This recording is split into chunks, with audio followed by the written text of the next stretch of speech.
xanımlarımız bunları bilmək vacibdir. Vaginal infeksiyanı tanımağın 5 əsas əlaməti.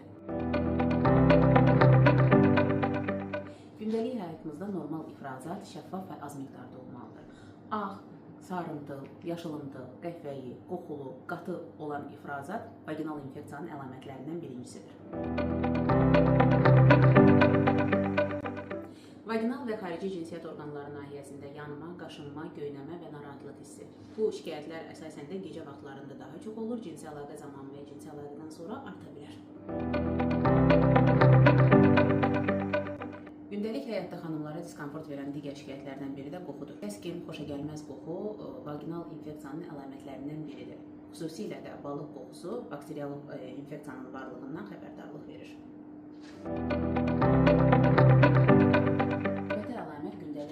Əmək fəaliyyətimizi zəiflədən əlamətlərdəndir ki, bu sidik aktı zamanı yanma, göynəmə, qarnaltı nahiyədə küt və yaxud da kəskin ağrılar ola bilər və həmçinin cinsi əlaqə zamanı kəskin yanmanın və ağrının olmasıdır.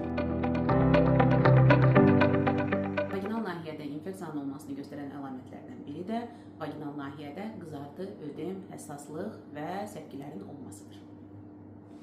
Əgər bütün bu əlamətlər sizdə də varsa, mütləq həkim-ginekoloqa müraciət edin. Öz başına müalicələrdən imtina edin, vaxtında düzgün müayinə və müalicə olunaq, gələcəkdə baş verə bilən fəsadlardan uzaq olaq.